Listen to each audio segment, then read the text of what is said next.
बड़ी खबर अपने दर्शकों को बता देते हैं। डॉक्टर के नेटवर्क को खंगालने में यूपी एटीएसपी इस वक्त जुटी हुई है। जी हां, बड़ी खबर इस वक्त आपको बता रहे हैं। यूपी एटीएसपी लगातार छापेमार कार्रवाई कर रही है। शाहीन के चैट बॉक्स में टीम डी का जिक्र मिला है। ये बड़ी खबर इस वक्त आपको बता दें, डॉक्टर शाहीन के चैट बॉक्स से एक टीम डी का जिक्र मिला है। बात करने के लिए हार्ट आई स्पेशलिस्ट जैसे कोड वर्ड का इस्तेमाल जो है वो डॉक्टर शाहीन की तरफ से किया गया था। पैसों के इंतजाम का कोड वर्ड ऑपरेशन की तैयारी था। रेकी वाली जगह को ऑपरेशन थिएटर कहते थे। और ये जो टीम डी है, अब इसके बारे में क्या जानकारी हासिल हो रही है, इसे पता लगाने की कोशिश की जा रही है। विशाल हमारे साथ लगातार बने हुए हैं। विशाल, शाहीन की प्लानिंग क्या थी? अब कोडवर्ड आप देखिए, एक तो डॉक्टर सफेद कोट आला गले में है और वो ऑपरेशन या आई स्पेशलिस्ट या वो ऑपरेशन थिएटर की बात करेगा तो किसी को शक नहीं होगा कि साजिश धमाके की है।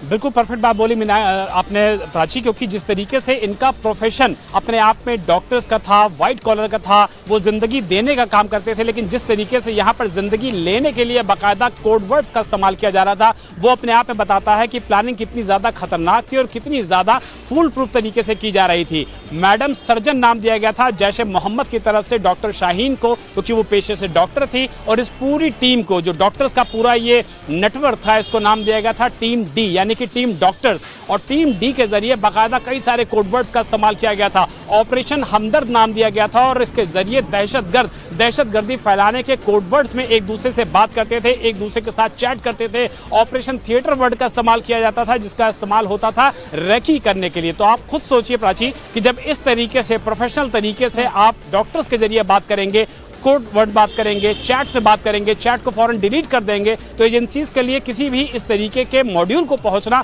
अपने आप में बहुत बड़ी चुनौती बन जाता है। लेकिन एजेंसीज को बधाई देनी होगी जिन्होंने इस पूरी कोड वर्ड को न सिर्फ क्रैक किया है बल्कि उनके खाकाओं तक पहुंचे हैं और उसके बाद ये गिरफ्तारियां सुनिश्चित की गई हैं। वरना इतने ज्यादा धमाके देश भर में सीरियल ब्लास्ट के तौर पर। बिल्कुल विशाल, आप जो बता रहे हैं ये जानकारी अपने दर्शकों को बता देते हैं। बड़ी खबर यही है कि डॉक्टर शाहीन इस पूरे नेक्सस को लीड कर रही थी। डॉक्टर शाहीन जो कि जैश के लेडी विंग से जुड़ी हुई थी, इसका नाम जो है वो मैडम सर्जन रखा गया था। जैश ने जो कोड दिया था वो मैडम सर्जन नाम का कोड दिया था। शाहीन के मिशन का नाम ऑपरेशन हमदर्द रखा गया था। ऑपरेशन हमदर्द को अंजाम देने में शाहीन जुटी हुई थी। मुस्लिम महिलाओं को रिक्रूट कर रही थी डॉक्टर शाहीन। ऑपरेशन हमदर्द को 3 कैटेगरी में बांटा गया था। पहली कैटेगरी में आर्थिक रूप से कमजोर महिलाओं को टारगेट किया जाता था। दूसरी कैटेगरी में बुर्का नहीं पहनने वाली महिलाओं को टारगेट किया जाता था। और तीसरी कैटेगरी में आराम से जिहाद के लिए तैयार होने वाली महिलाओं को तैयार किया जाता था या उनको टारगेट किया जाता था। तो कितने खतरनाक इरादे थे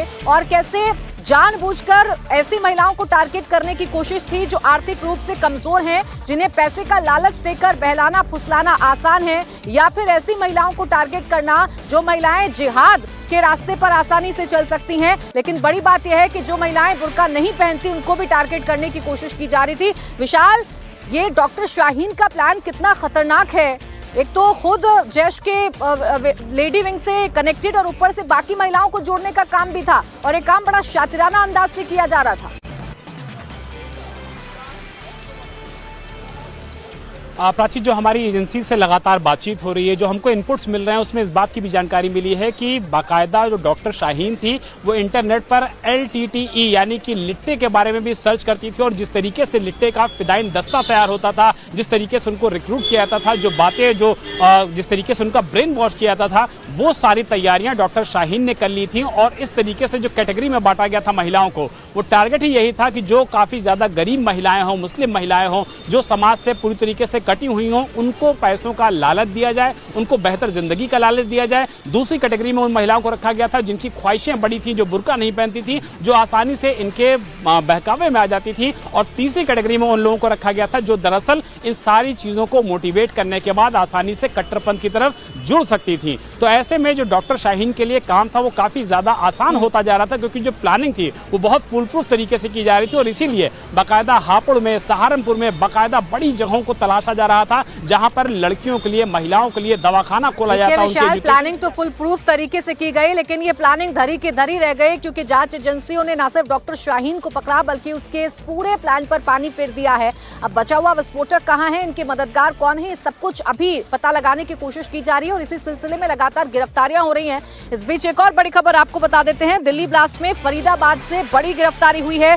फहीम नाम के शख्स को पुलिस ने पकड़ा है। फहीम नाम के शख्स की पुलिस ने गिरफ्तारी की है। आतंकी उमर का रिश्तेदार फहीम बताया जा रहा है, जिसे फिलहाल फरीदाबाद से गिरफ्तार किया गया है। फरीदाबाद में फहीम ने ही पार्क की थी लाल कार। जहां जिस लाल कार का जिक्र बार बार है, वो फहीम ने ही पार्क की थी। कार में फहीम के साथ एक महिला भी मौजूद थी। महिला की पहचान क्या है, वो अभी पता लगाने की कोशिश की जा रही है। उसमें जांच एजेंसियां लगातार जांच कर रही हैं, लेकिन ये बड़ी गिरफ्तारी है। फहीम को गिरफ्तार किया गया है, जो डॉक्टर उमर का रिश्तेदार बताया जा रहा है, जिसने लाल कलर की एक कार पार्क की थी और उसके साथ एक महिला भी थी।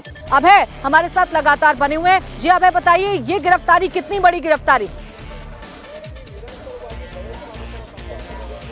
देखिए, बिल्कुल जो इको स्पोर्ट्स कार यहाँ पर जब लगाई गई, छिपाई गई, जिसकी अभी तक एजेंसी तलाश कर रही हैं कि गाड़ी के अंदर क्या है, उस वक्त फहीम, जो कि डॉक्टर उमर के साले का रिश्तेदार बताया जा रहा है, वो भी यहाँ पर मौजूद था और इस गाड़ी को यहाँ पर खड़ी करने में उसका अहम रोल है।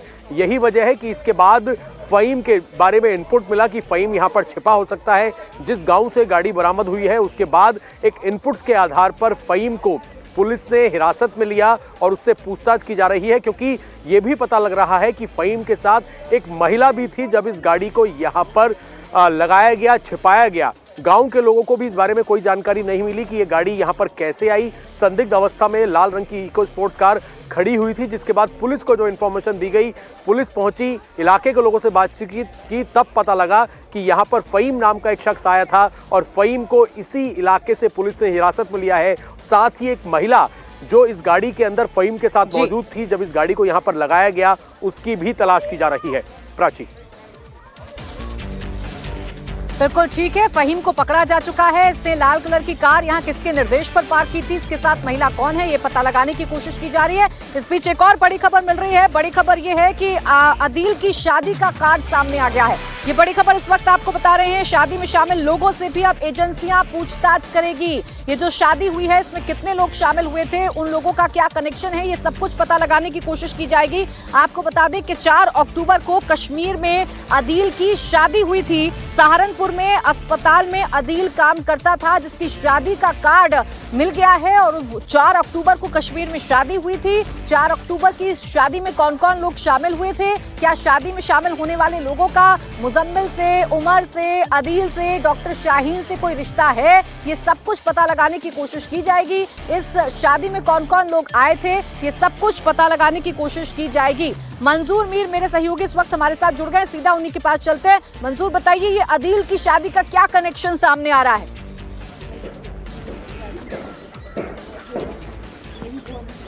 बिल्कुल, अदील की शादी जो है वो अक्टूबर के पहले हफ्ते में हुई थी और जैसे हमें जानकारी मिली है, जब पोस्टर्स श्रीनगर में देखे गए थे, उसके बाद पहली गिरफ्तारी अदील की हुई थी, तो तब ये बात सामने आई थी कि अदील जो है वो सहारनपुर से शादी के सिलसिले में अक्टूबर के महीने में यहाँ पर आए थे और उनकी मुलाकात जो है इरफान मौलवी के साथ हो गई थी, जिनने इरफान मौलवी का नाम जो है वो टॉप किंगपिन माने जाते हैं इस पूरे नेटवर्क के। उन्होंने ही इन सभी डॉक्टरों को रेडिकलाइज किया था। उसका संपर्क जो कहीं ना कहीं सीधा जो पाकिस्तान में बैठे हैंडलर्स के साथ था। तो पुलिस ने ये बात जो है नोट की, उसके आधार पर ही डॉक्टर अदील की गिरफ्तारी हुई थी। और आदिल की शादी में कौन कौन लोग यहाँ पर शामिल हुए थे, उनसे लगातार जो है पुलिस पिछले कई दिनों से पूछताछ कर रही है। जो उनके खास जो रिलेटिव्स हैं, उनसे भी बातचीत जो है लगातार हो रही है, उन्हें बुलाया जा रहा है। और इस सिलसिले में ही साउथ कश्मीर में जगह जगह पर छापामारी हो रही है और ये जानने की कोशिश की जा रही है कितने ऐसे लोग हैं जो इन डॉक्टर्स के संपर्क में थे, मौलवी जो थे उनके संपर्क में थे, कितने ऐसे OGW जो ये काम छोड़ चुके थे 2019 से पहले, फिर से उनको रेडिकलाइज किया गया है। ये सारी इन्वेस्टिगेशन जो है लगातार अभी भी जारी है और यही कारण है कि आज अगर हम देखें तो OGW ये पता लगाने की कोशिश है कितने स्लीपर सेल हैं जिनको एक्टिव कर दिया गया, अदील की शादी में क्या इनमें से कोई शामिल हुआ था, सब कुछ पता लगाने की कोशिश है।